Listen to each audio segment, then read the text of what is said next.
Week 3 in college football, and it kicks off on Friday. Actually, tonight. What am I saying? Kicks off tonight between Navy and Memphis as college football goes head-to-head with the NFL. Mark Lawrence, of course, from PlaybookSports.com and Playbook Experts YouTube channel, joining me once again. How's it going, Mark? Doing terrific, Greg. How are you doing? Good. Good. I actually must say, because these weekends just don't happen very often, but last weekend was one of those great weekends as a handicapper for me overall. You only have them like a couple times a year, and I had one this past weekend. Of course, I had to have Right. Aaron Rodgers lost for the year as punishment. Yes, you have penance, yes. Yes, but I did make money in that game. Matter of fact, that was one of my picks in our contest. Oh, yes. And don't forget, I also had picked Jacksonville, and Jacksonville had they really were the better team. They should have covered, but it looked like they were not going to cover. And then it was like, you know what? I was sitting there, I was going late in the game, and they're up by 3, and I had to give 3.5. And I was saying, you know what? There's 5-6 minutes to go. It's a rookie quarterback. Usually teams win, they cover. We've talked about that many times. Something's going to happen. And it did. They took the two-score lead. Then I was like, all right, well, I certainly hope they don't backdoor me. And then sure enough, they get all the way down to the 5-yard line and have 1st and goal. And they had 4 opportunities. And I'm killing myself because the head coach is not, first of all, about a minute before that, he should have been kicking a field goal to take it to 7, because you got to get 2 scores anyway. So the dummy just goes ahead. Maybe he had a bet on the game. I don't know. So that already made me nervous. And then I had to deal with 4 shots in the end zone, and I was like, wow, I got a break there, and those are the things that separate the breaks from the big weeks from the average to bad weeks. And then I hit a NASCAR. All year I hadn't had any luck, and I know you're not like big into NASCAR, but one of the favorites of the race was leading for like the last 50 laps, and it was only like 10 laps to go. And usually I don't get the lucky break. And the lucky break is there's a late caution and everything kind of goes back to even. And usually I get screwed like that, but it's like, it's been a long time since I had a break like that. Boom, late caution, my top pick winds up stealing the race. And that was I made a few $100 on that. So, and then I had, good college football weekend. I hit some money lines we talked about, of course, last week. So all in all, it was just it was one of those weekends where you felt like you did good. You also felt like you got some really much needed breaks, and it just doesn't happen very often. So I was pretty stoked. I had 2-0 in the Wise Guy contest for you as well. So Exactly. kudos. Nice Yeah. start. Yeah, exactly. So I'm like the Jet fans that look at the standings and see that they're 1-0. Uh-huh. I probably should do that with the contest and see Yes. see that I'm 2-0 with all the great handicappers, because it's probably, it's like a Jet fan. I'm going to take a snapshot because it's not going to last. So I'm going to probably take a snapshot of that being in first place in the NFL contest, because that's probably not going to last either. So anyway, and I had a fun time listening to Jim Feist kick my team in the pants on your show yesterday. So I thought that was, I enjoyed that. I will tell you though, I'll be completely honest. I think that line is crazy. I really do. I think the Jets have one of the best defenses in the NFL. With Dak Prescott back there, I think that's a guy that they could terrorize. If they could terrorize Josh Allen, they could terrorize Dak Prescott. And I think for that line to go up to almost 10 points and you're getting 3-1 on the money line, I'm sorry, but I just think that's a crazy line. That's just me. Well, it's an overreaction is what it is, for sure. And, like you say, you do have a really, really rock-solid defense there. The question is the offensive line for the Jets is wobbly, okay? But it's a complete overreaction. And you also have the backup quarterback, the team surrounding the backup quarterback in his first start after the star goes down. I know he played most of the game, but you still have that in this football game. That's the right. Team coming and rallying around him. So that counts. We're going to find out what Zach Wilson's all about this week. Right? Yeah, to me, I think it's the game of the year for them. Because if they actually go into that game and somehow win that game and Zach actually plays halfway decent, then to me that means they're going to have a really good year, because their confidence is going to be through the roof. And if they could beat Buffalo and Dallas out of the gate, then I think they're going to be just fine. But again, game of the year, because if they wind up, if Zach just looks like last year's Zach and they lose the game big, like Vegas believes they will, then it's probably going to be another long season. So Who's the backup behind Zach Wilson? Do you know? it's Tim Boyle. Tim Tim Boyle. Boyle. Okay, Yep. the kid from Green Bay. Yeah. Yes. He went Yep. to Detroit and Green Bay. Yep. Yeah, he's a little bit of a Rogers understudy there. Exactly. Yep. Right. Right. So yeah, not yeah. If anything happens, that's why Zach actually is a good option, because if anything happens to Zach, it's just yeah, Tim Boyle. It's not going to get any better. But anyway, that's the NFL. That's my weekend. Let's talk college football here on our college football show. And again, it kicks off tonight, but I don't think many people are really going to tune in for Navy in Memphis. We'll see what Navy's going to be like. It's been a couple of games with their new head coach. So we're actually one game. I'm not sure if they played. Did they play 2 games? I think they did. Yeah, I think they won last week. And Navy got a win over Wagner last week, right? Yeah, one of those high school games. And we have a Right. bunch of high school games again this week. And I know they got to put these games on the schedule and all that stuff, and everybody does it. But yeah, this is one of those already. It's week 3, and it's sort of like I feel like it's a down week. I mean, I have one double-digit upset special, which I usually have 4. I usually have like 7 or 8 total. I got 2 this week. And games that I would actually seriously consider watching that I'm excited for, it's like none. I mean, I don't even know if there's a marquee game this week. If somebody's trying to tell me that Tennessee and Florida is supposed to be my marquee game of the week, that doesn't excite me all that much. Well, it's that time of the year, generally the third week of the season, when all of these Power 5 teams schedule these high schools. They play touch football this week, and because of it, there's a lack of schedule. It's really, really lacking. And the answer to your question is there are 0 matchups of top-ranked teams playing one another this There you week. go. Nobody in the top 25 playing one another. So it leaves a dearth of quality, if you will, and it's tough to find good quality games on tap this week. Yeah, and again, couple that with the fact that I just don't see that there's a whole bunch of wow. I think that there should be some really nice upset plays, and yeah, it's just one of those weeks. You have them. Usually have a couple of those in college football during the year. I'm just surprised it's happening this quickly, but it is. You would hope that with the same week that they're having all these cupcakes scheduled, that there'd be some really good matchups, but they're just not. So it's one of those weeks. All right. Let's first of all just do a recap of what happened, the big ones last week. So what was your opinion when you're watching the Alabama-Texas game? And here's the thing: as far as this quarterback for Alabama, we saw him last year. We saw him in the game when I think it was the Arkansas game, I believe, when they were up big, and then he comes in with when Young got hurt, and he didn't look good at all. Matter of fact, Arkansas was making a comeback. It looked like, oh wow, Arkansas is going to pull off the upset, and then the kid made this like fantastic big like 3rd and 8 run for 50 yards or something like that, and then Alabama just won, and then he just went away winning. But that's really, we didn't get a chance to see the kid much, but you just figured, not that you saw him a whole lot really against their cupcake opponent the first week of the season either. You're not really going to judge anybody there against Middle Tennessee, but you just figured, all right, well, this is Nick Saban, and he knows what he's doing. That quarterback, that's they got to have somebody else, right? Well, it was a two-headed quarterback battle back there, and It it was right was. down to the wire. And after losing like they did, I don't think Saban's going to stand for anything less than a stellar performance from Milroe his next football game. So there could be a quarterback change looming at Alabama because one of the reasons they lost was, I think, his erratic play in the football game. Yeah, I would actually. I think Buckner. I think he's the way to go. He has. I've seen him play. I've seen them both play, and Buckner showed me something at Notre Dame.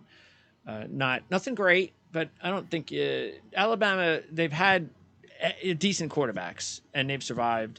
But yeah, they're 35-1 now, I believe, after the loss. And we talked last week about LSU's loss and them being a 35-1 shot. And now, should that be an advantage? Should we take Alabama? But I don't see it. I just think there's something. I think Nick Saban. I don't know. We're seeing it with Clemson, and I just don't know. I don't trust Alabama right now.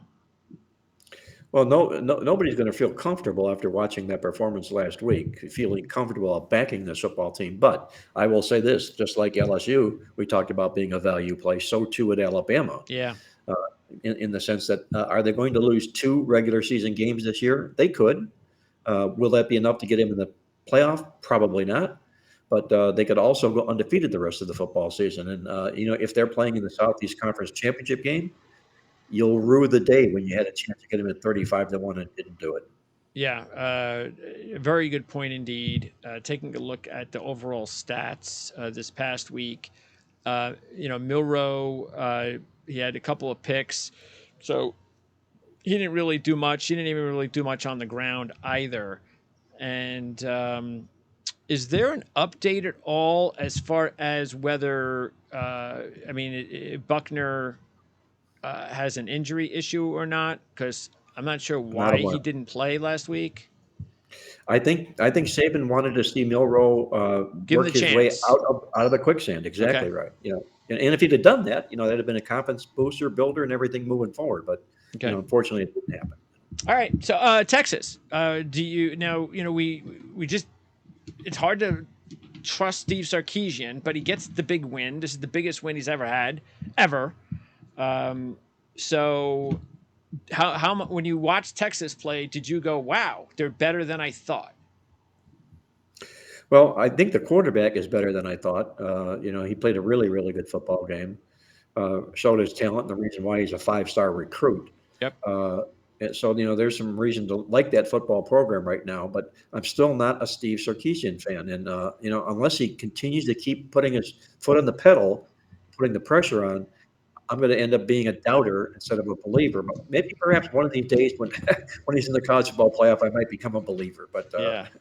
it's about what it's going to have to take for me. Yeah. The schedule wise for Texas, and again, this is why it's going to be tough for Texas. We talked about it, the Big 12. There's a lot of depth in this conference now. So, maybe if Shapen comes back for Baylor, that could be a tough game because Texas has had difficulty on the road. We talked about that going into the game last week. So, Baylor on the road, TCU on the road, Iowa State on the road, which is not bad considering those are the road games. Kansas home, Kansas State home, Texas Tech home. So those are the home games, and then you got the neutral Oklahoma game. Yeah, I think Texas needed this win against Alabama because there's no way they're running the table, and they need to find a way to get in with just the one loss. And now that they've beaten a team like Alabama, they can do that. They could do that. Exactly right. So, they have the momentum in their hand, the guns in their hand, and now we're going to find out whether or not Steve Sarkisian can actually coach. Okay. Also, last week we had the big win for the program for the Miami Hurricanes over Texas A&M. Okay, so this is interesting because this was like a big game for both programs, both head coaches. Even though, again, I was saying, got to be patient, crystal ball, great recruiter, give him a little time. And I did not expect, though, them to just offensively explode like that. It was like, wait a second, where was this Van Dyke last year?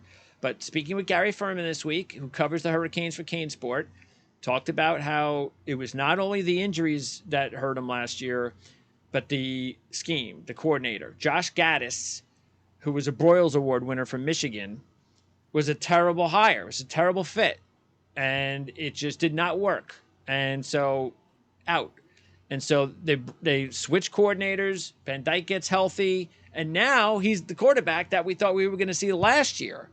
Now, A&M has a really good quarterback, too. Both offenses are really good.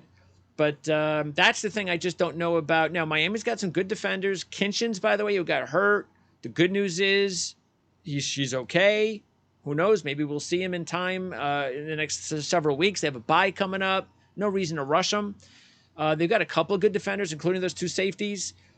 Whether or not they have the depth on defense against a really top team, I don't know. But you know what? Maybe they could outscore teams. So, I don't know if they're truly back anywhere near to where they used to be, of course. But this has got to be a great stepping stone victory. You're in South Florida. They must have been going crazy after this win. Well, they were. It was nice to see Van Dyke being the quarterback he was lauded to be. I know those injuries were a factor. I wasn't quite aware of the Josh Gaddis offensive coordinator situation and the uncomfortableness of all that, but it makes sense. And I think there's a lot of positiveness going on around the program right now. They couldn't get any lower than they were last Oh year.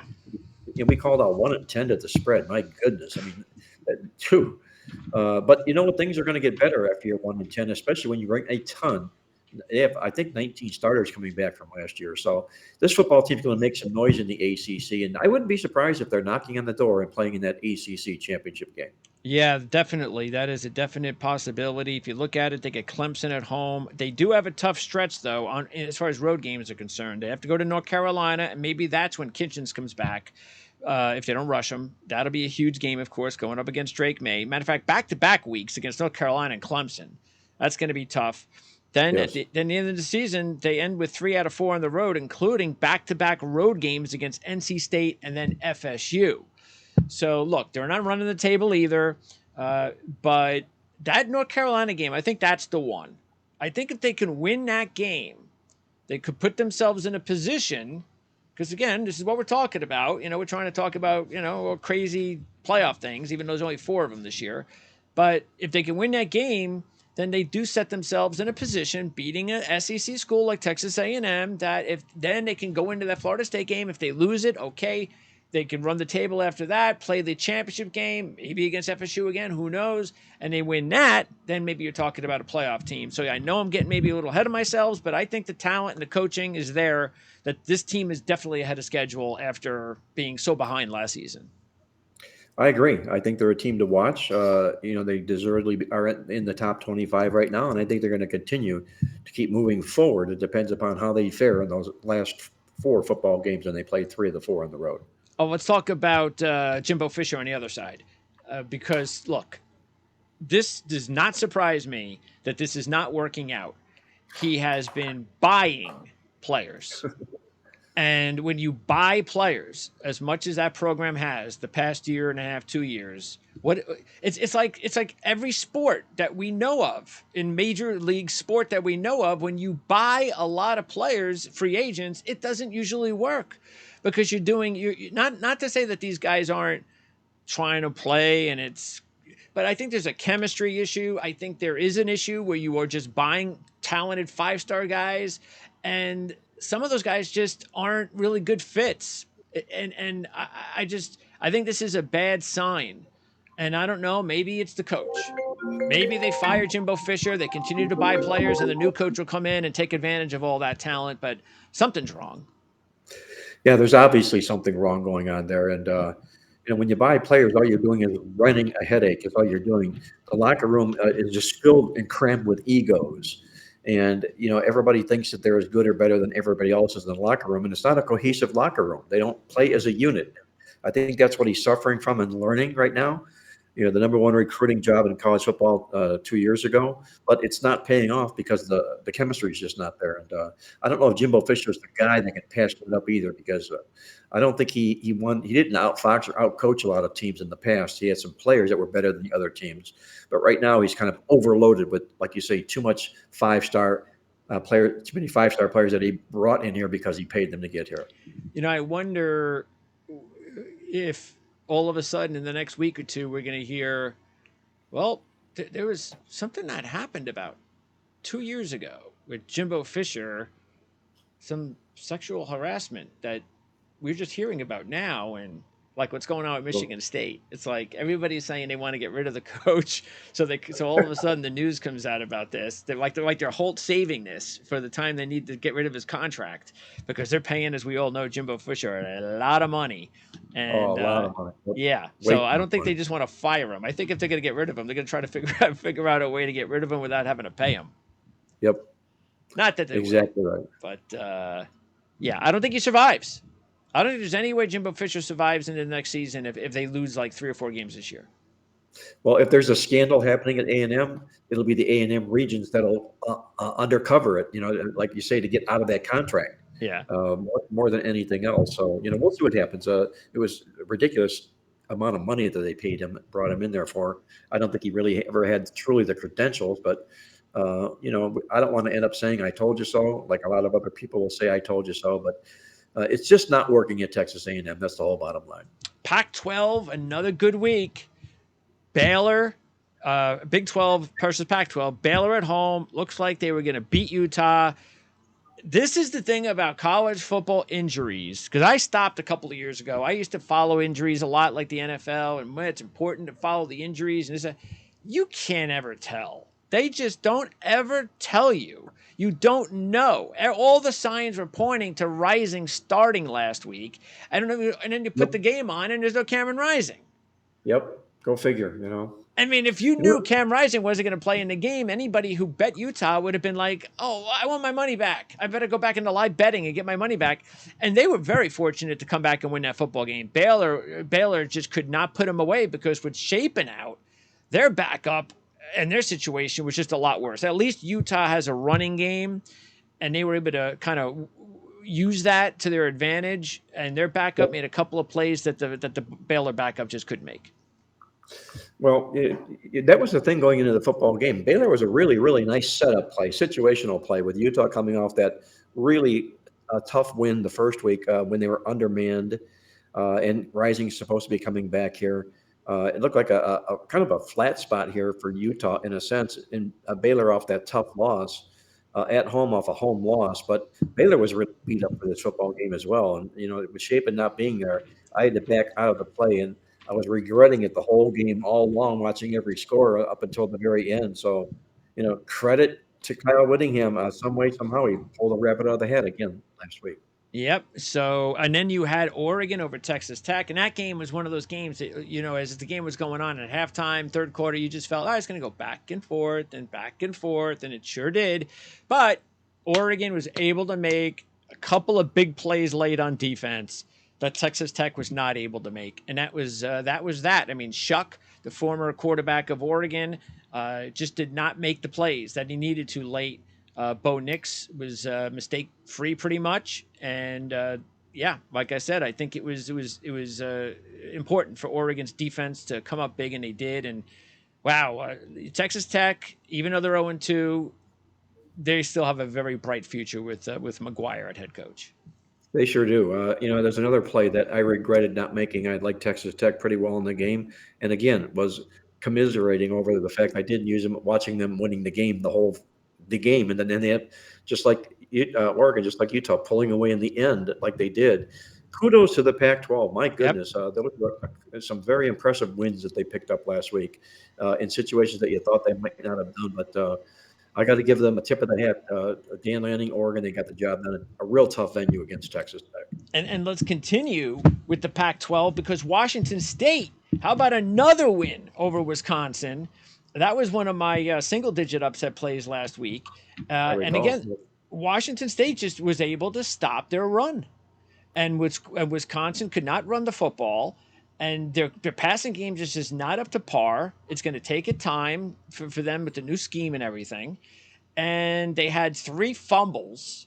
They had that one fumble that was, what was it? I think, what was it? They sacked Mordecai, I believe, and he fumbled it. And they scored a touchdown, and they went up like 3 touchdowns. And they came back. They made a game of it. But, yeah, I mean, they just turned that game over. And Washington State proved that, hey, you know what? We're really, not that bad. You should have given us a little bit more respect. We beat them last year. And another big win for the Pac-12. Yep, another tip of the hat to the Pac-12. They just keep doing it. And I just wonder if some of this motivation doesn't come from the fact that this conference is disbanded in the ugly way in which it did. And they're just digging down hard and playing as good as they can possibly play. I wouldn't be surprised if we see a Pac-12 team in the college football playoff this year.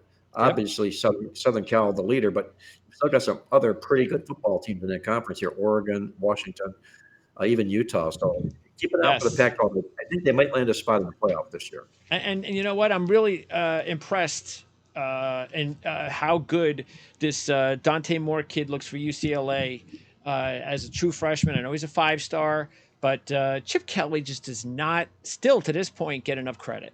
He had a bad run in the NFL, and because of that, he just doesn't get the credit that he deserves. He's been a very good college football coach, And that's another team that is off to a really nice start because they just annihilated San Diego State. And again, this kid looks like he's going to have a bright future. He does, and Chip Kelly could probably be one of the entries in a book of great college football coaches, lousy NFL football coaches. Along the way, coaches that tried to step out into the National Football League and came right back to college football because their stuff didn't work there. The Lou Holtzes of the world, and you're seeing it a little bit that way here. I think with Chip Kelly in his endeavor in the National Football League. But the bottom line here is they're following, they're doing good things. They're recruiting there. The football program is coming back. But I got to put a little bit of an asterisk around all that because it all moves over to the Big Ten next year, Yep. and I just don't know what this travel factor is how it's going to affect these teams both ways.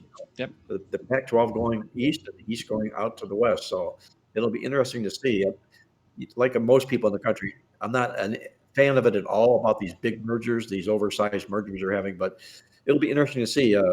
UCLA did it largely for the money. And that's where the money is right now with the Big Ten and their network and everything they put together. So we'll see how it all shakes out for UCLA. By the way, the one blemish, and I almost went 3 for 3 in my single digit upsets. My only loss was in overtime.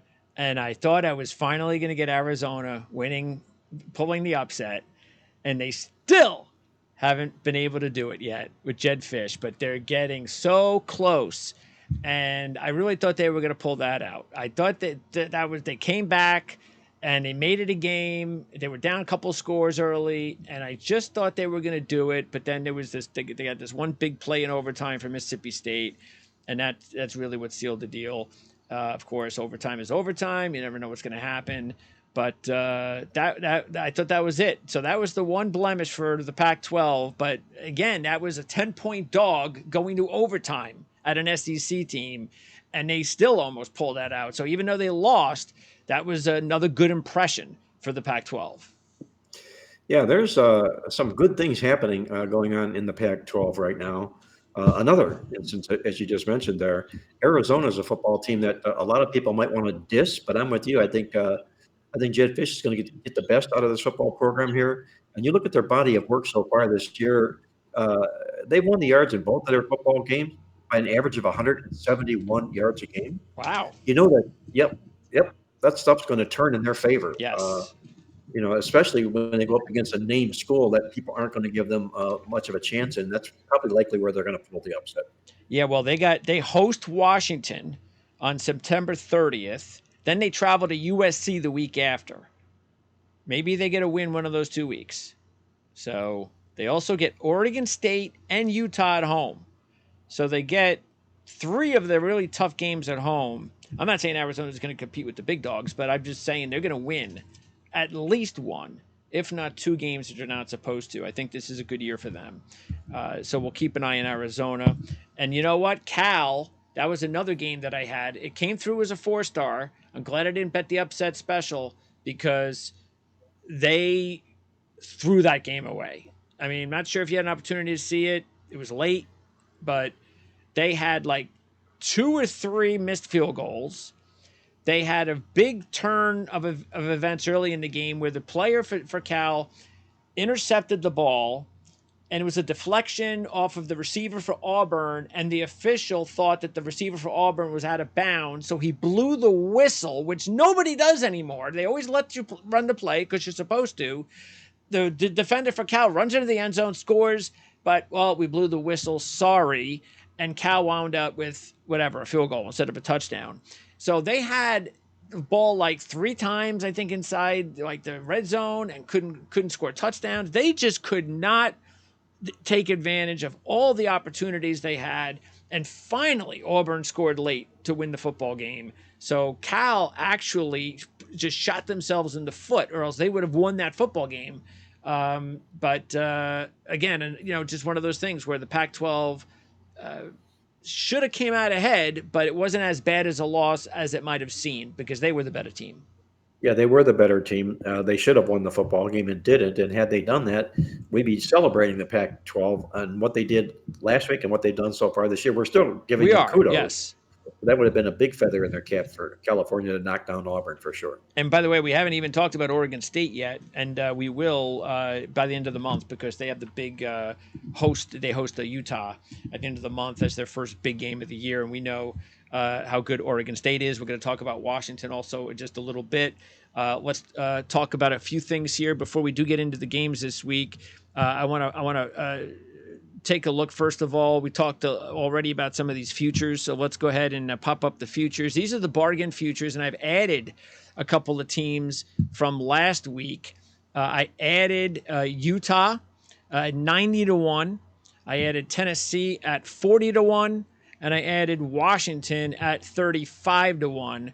I'm still thinking about Alabama.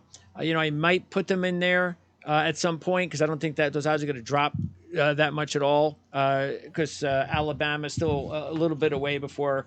Let's see, their next big game, Alabama is not going to, well, Ole Miss next week could be that's at home.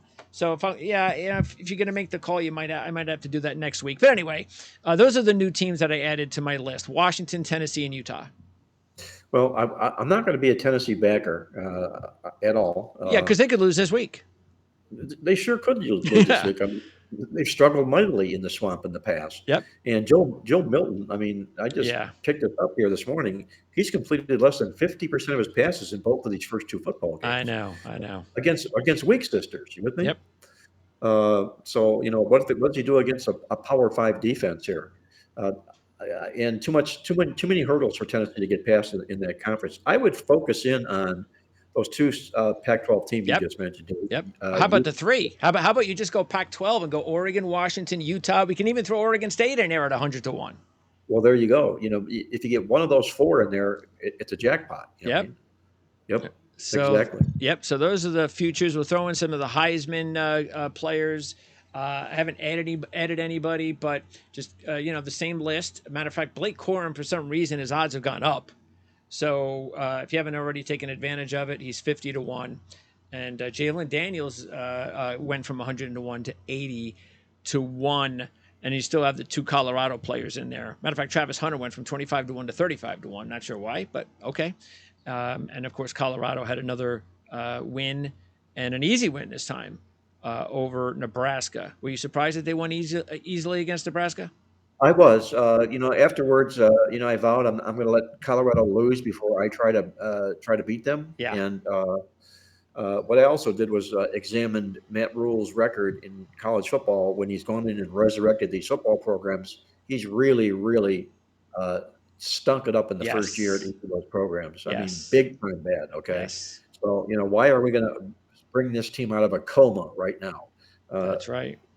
So I'm going to let them. I'm going to let them lie for a while at Nebraska and let them do their thing. But I'm also not going to step in front of Colorado until they lose.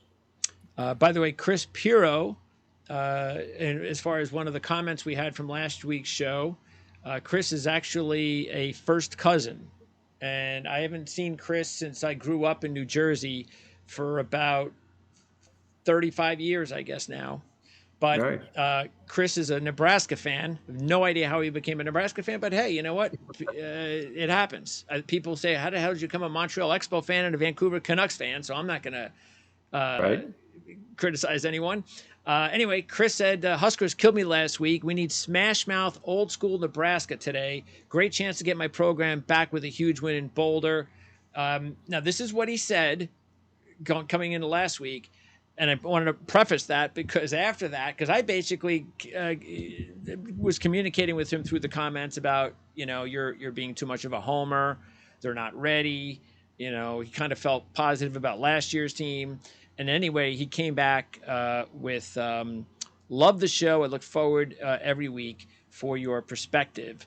And then Jeff Goldman also said, excellent content. Thank you both. So Chris and Joel, we just want to shout out for saying some positive things about our coverage. Thumbs up, guys. Love to hear that. Good comments, even bad comments. Just love to hear them. Yes. As far as your cousin is concerned, we're going to get to this when we hit some under the radar type games. But prepare, because I think it's going to be another down our week for Nebraska this week. Okay. So let's see. There's a double-digit upset that is very possible. See, the thing with the double-digit upsets, And that's why, even though I only picked one this week, I know there's going to be a few others because there always are. So even though you don't like one, you do, and I will. I'll do a double take for the next 2 days, and I'll say, okay, well, maybe it'll be too late for the show, but maybe there'll be a couple other games that I'll just change my mind about, or just roll the dice with, because it's going to happen. It happens every week in college football. It's just not easy to pick them. But yeah, that game almost looks like it's have upset written all over it, the way that those two programs have gone recently, and we'll get into that, like you said. First, let's talk about the big games coming up this week. Again, whatever there is of big games. The first one is that Tennessee-Florida game, and I know you guys talked about it on Playbook Experts, and then we just talked a little bit about it. Look, as a Michigan fan, nobody knows Joe Milton and the over hype that he gets because he can throw the ball 100 yards. That's just all it is with Joe Milton. He's got this cannon of an arm, but he has absolutely no consistency. He's a better quarterback today than he was at Michigan, but I just don't see it being that much better. And then, like you said, for him to get out of the gates against weak competition, and he still hasn't been able to elevate his accuracy, Yeah. is just kind of surprising. Now, maybe, I don't know, maybe they're holding the playbook back. I have no idea. And he's going to come out and throw for 400 yards on Saturday. But you know what? If he's going to do that, then he'll take my money, because I'll bet against that. I will too. I mean, I'm from the Missouri school when it comes to Joe Milton. You got to prove it to me here. Show me first, before I'm going to say that you're all of a sudden going to wake up and become a good quarterback. I know the physical skills were there, the arms there, and everything else, but it takes more than just that. You have to have a quarterback that can read defenses and be able to manage and control a football game. And I didn't see it with him in Michigan, and I'm not seeing it with him in Tennessee here yet either so far. And did you have a specific stat on that one, or a trend on that one? On the Tennessee-Florida game? Yeah, Well, the fact that Tennessee is 2-15 in their last 17 games in the swamp, that's pretty strong. that is. Yeah, Yes. I mean, yeah, they don't win there with a lot of regularity. You know what I mean? And even Uh, last year, when Tennessee finally beat Florida, because they had like a long losing streak against them, they didn't cover. right. Yep. And look how good they were last year compared to Florida. Florida was an average team last year, and Tennessee was, before the injury to Hooker, they were maybe on their way to an SEC championship game situation. But yeah, if they couldn't cover Florida last year, then what does that tell you about what might happen on Saturday night? When you're looking for games with upset potential, you're looking at games like this because you got a team that's really good at home in the swamp, really tough to play, and they're taking a touchdown here against a team that's celebrated, and I think maybe a tad overrated. And this is where I say upsets occur. So if Milton has his big game, I'll be dead wrong on this. But I mentioned on our podcast show that Billy Napier, head coach at Florida, has only been a home dog in his career 3 times, and he's won all 3 of those games straight up on the scoreboard. So, I don't know how he'll respond in this particular role, if it's good enough to win this football game, but I'd be really surprised if that. You know what? I'm speaking of quarterbacks that gets all the attention and he's going to be good. You watch. This is the year, is Graham Mertz. And that's Wisconsin fans every offseason. Oh, you watch it. This is the year. Mertz is going to do it. And then didn't do it. And then now he's gone. Now he's in Florida. He's off to he's off to just an okay start. I don't think that's how they win the game. I think if they win the game, it's because their defense is going to capitalize on some Joe Milton turnovers, and it's going to be one of those games. It's not going to be Graham Mertz. I'd be shocked. It would be a game of his career if Graham Mertz threw for 350 yards with 3 touchdowns or something. I don't see it. But he just doesn't. He just shouldn't. Just don't screw the game up. If you're in Florida, you're a veteran. Just go in there and don't mess it up. So, Well, we've talked before about Graham Mertz, and he came out of high school. He was very highly touted. In fact, I believe a 5-star recruit. yes, I think so And too. started his career out at Wisconsin in pretty strong fashion. But then all of a sudden, he sort of hit a wall, and things went backwards for him to the point where he got injured, and then he lost his starting job. and hence he transfers out and goes to Florida. But he still has 5-star ability in him, and I think a coach like Billy Napier can bring the best of it out in him. And Maybe. don't be surprised if he's the better quarterback in this football game on Saturday. Yeah, so maybe one of our viewers can just let us know, back us up, or correct us if he's a 5 or 4 star. Okay, so as far as some of the other games, we just want to touch up on quickly. LSU at Mississippi State, as far as the SEC, is really the big game. As far as you got each division has a big one, and this is the one, and the other one. Look, Mississippi State barely beat Arizona. They're a good team, Mississippi State, but they proved by barely beating Arizona that they're just not getting any better. They're not supposed to get any better. Their head coach is gone. We talked about that last week. LSU, after that embarrassing performance against Florida State, this is the kind of game that I would just expect that they would win and probably cover. I'm not taking the game, but if I did, I'd probably go with LSU. Not probably, I would. Well, I'm going to go the other way with Mississippi State, a team that's getting really no respect at all. They've opened up the season 2-0 in their post Mike Leach season here, which I believe they're dedicating the season to him. So it's onward, every point for every game thereafter for the Bulldogs. And you got an LSU football team that's really struggled laying points on the road. The last 8 games they've done that. They're only 1-7 against the spread. This is a Southeast Conference home dog. I think that's going to take this team right down to the wire. I have to grab the points with Mississippi State. Yeah, the reason I stayed away from it, LSU 1-5 ATS last 6 road favorite. Mississippi State 3-7 ATS last 10 home dog. By the way, I got those stats right here in the playbook guide, the football guide that you can still get, and we have a link in the description area if you can pick that up as well. So check that out. Okay, so also a few more games to cover: Minnesota, North Carolina, Washington at Michigan State, and Penn State, Illinois. So you have some Big Ten teams in there. Minnesota off to a ugly 2-0 start. Once again, they're just not going to throw the football, and the problem is they don't have Mo Ibrahim to go to. So I'm taking them this week against North Carolina, but only because UNC is coming off that really overtime brutal, and this was a game that we highlighted last week as your top pick of the week last week on the show. Was App State getting 19 points. And they almost pulled out the win. So I got to think North Carolina is going to just be a little bit worn out from that. And Minnesota's a tough physical football team. But because they're just they have so many issues offensively, I just have a hard time thinking that they'll win. But I think it'll be an ugly, kind of close enough game that they'll cover the spread. This is a game of regression for North Carolina to me, coming off, like you said, that App State game last week.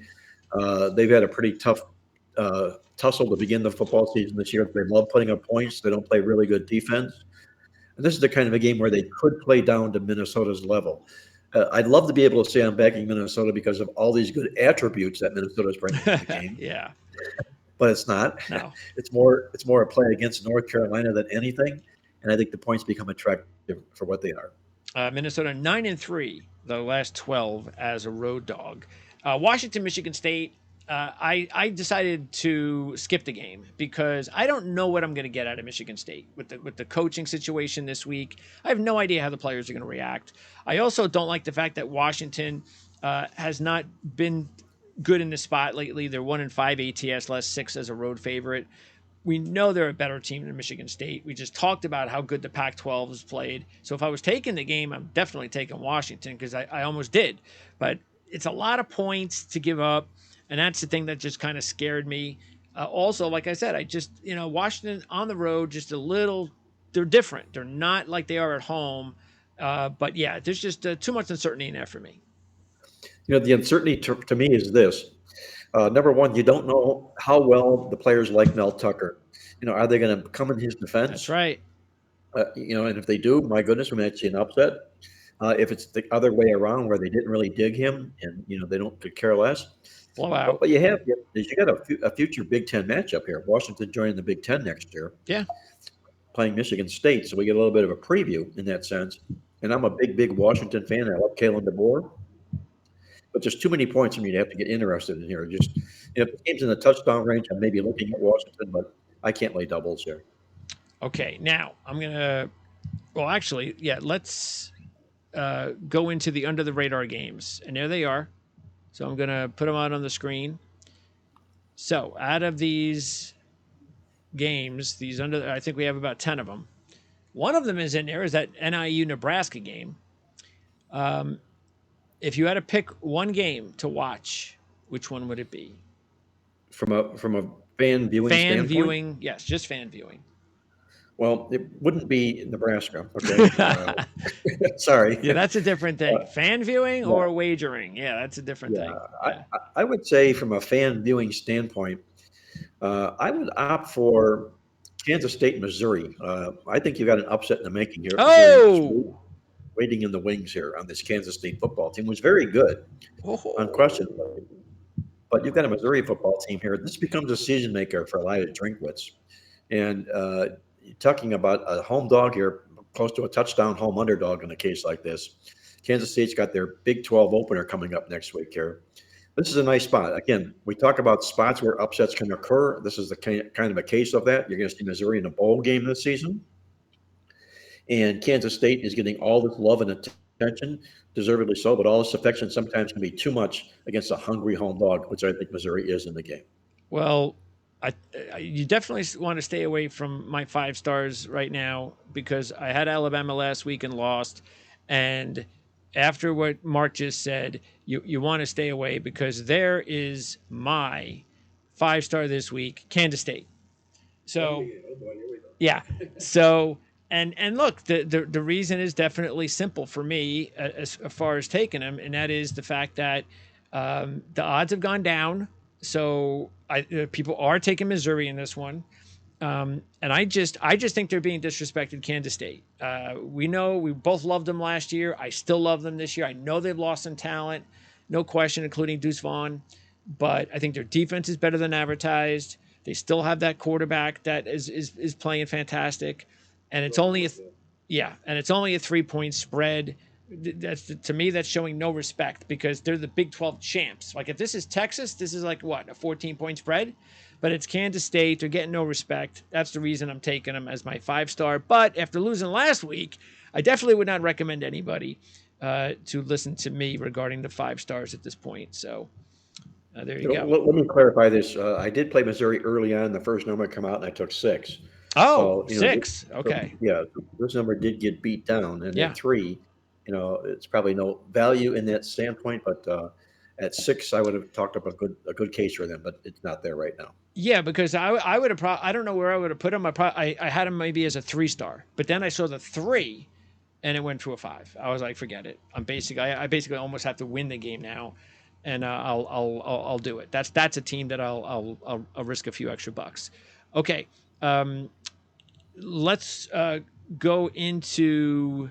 I tell you what, there's 2 upset specials I have. One of them is a single digit that's on this list, and it's the game that's going on tomorrow night. Actually, I've got both of my upsets tomorrow night, so I'll know before Sunday. So let's start with the one that's the single digit upset, and that's Blake Anderson and Utah State at Air Force. It's a 9.5 point spread, so it is a single digit. They're getting about 3-1 on the money line. And let's keep this in mind. And I was going to take Utah State in the spot anyway. And then I saw that Utah State has upset Air Force the last 2 years. They upset them as a 9 point dog and an 11.5 point dog. And here we are again as a 9.5 point dog. Cooper Legas, I think he's done a fine job at quarterback. They've got this kid, Terrell Vaughn. He's 5'7", 170. And he's already got 23 receptions and 3 touchdowns. So he's one of these little dudes that's really tough to contain. They outgained Iowa. Don't forget that. Not that everybody can outgain Iowa nowadays, but that's still impressive for Mountain West Conference team to go to Iowa and outgain them. I think that says something. And Blake Anderson is 16-4 straight up and against the spread in conference games following a win by more than 17 points. So that fits it right there. Don't forget Air Force replacing their veteran quarterback and Brad Roberts, who was their superstar running back for like several years. And their offense just is kind of slow out of the gates right now, trying to play catch up with that really good defense. But the fact that Utah State's been able to beat Air Force the last 2 years, maybe they have their number. Well, I'd like to talk about the Virginia Maryland game, but I can't because I don't like either team. I wouldn't lay double digits, that's for sure. So put a gun in my head and I'd say give me Virginia plus the 450. But I think realistically of the two, what I would bet would be the same game you would bet would be Utah State. I'm a big Blake Anderson fan, as you mentioned here, and it goes to the point where you beat this team two times in a row as upsets and you become an underdog again. It's sort of what we call dogs in action, doing it again. Dia dia. They beat them before as a dog. They're a dog twice. Now they're a dog again. A dog in action, doing it again. And that would be at Utah State. Would be the dia play this week in college football. All right, I like that. And yeah, the reason I'm going with Virginia, I think maybe Tony Elliott, and it was a tough loss last week against James Madison, but they did cover. They almost won that game. They have a freshman quarterback, Anthony Calandria, had his first start. He was ACC Rookie of the Week. He had big numbers, broke some Virginia freshman records. So that's a good sign because Virginia can use all the help they can get. And Tony Elliott's an offensive guy, but they haven't had that defining win yet for the program. And Maryland, Maryland, I'm not this big. I know Tua's brother is a talented quarterback, and I get that. But don't forget, Josh Gaddis, who we talked about, he's now at Maryland. And so they're kind of breaking in a new scheme. That game was close last week at halftime with Charlotte until they went away late. But I figured maybe this is a decent spot. Again, I don't like a lot of games, so this was one that I felt though regional kind of. They don't play a lot. A lot of kids playing against each other. They know each other, I'm sure. So I figured this might be a good spot after the freshman came off a big game. And like I said, Elliott really needs a big win. Big time, he needs a big win, and I think Maryland is susceptible, and it could happen against a team like this. That's just that I don't think either team is very good, but I couldn't lay doubles with a team that's not very good. So hence, I'm with you on Virginia in the game. That will wrap it up. So we are going to get out of here after, because look, we probably could have talked for another 20 minutes if this was a big week in college football, but it just isn't. So it's one of those weeks, but hopefully we'll be able to enjoy ourselves anyway, as we always do, because college football weekend is always a good weekend, no matter what. And then hopefully we'll make some money as it is. You've got my information. Of course, you more importantly want to check out Playbook Experts if you're a gambler, you're somebody that likes to play, especially big. Check out Playbook Experts YouTube channel for the show that was just aired today. With these great handicappers, including, of course, Mark Lawrence. And then, of course, you could also check out playbooksports.com. We have links in the description area of how you can hook up with the boys at Playbook Sports. And, Mark, you got like about, 10 or so expert handicappers that anybody, if they want, they can take their time and choose from. Absolutely. I think we got 16 on the site. So, and there's win-loss records of everybody, so you can peruse and see how they're going, if they're hot or they're not, and things like that. And videos. So there's also videos up on the site that we'll post up there as well for some complimentary free picks. So you can check it out all online, playbooksports.com. Yeah, you guys had a bunch of free stuff on the ATS show this week. We sure did. Yeah, yes, we did. So right. If you just watch the show, and you'll get 5 or 6 or maybe even more free plays and totals too. If you're a totals guy, then you want to. Great total stuff there yesterday. Yes, there was. Yes. Yep. So check that out as well. And we'll be back again next Thursday here with Mark Lawrence to talk more college football on the Our Lads Football Network.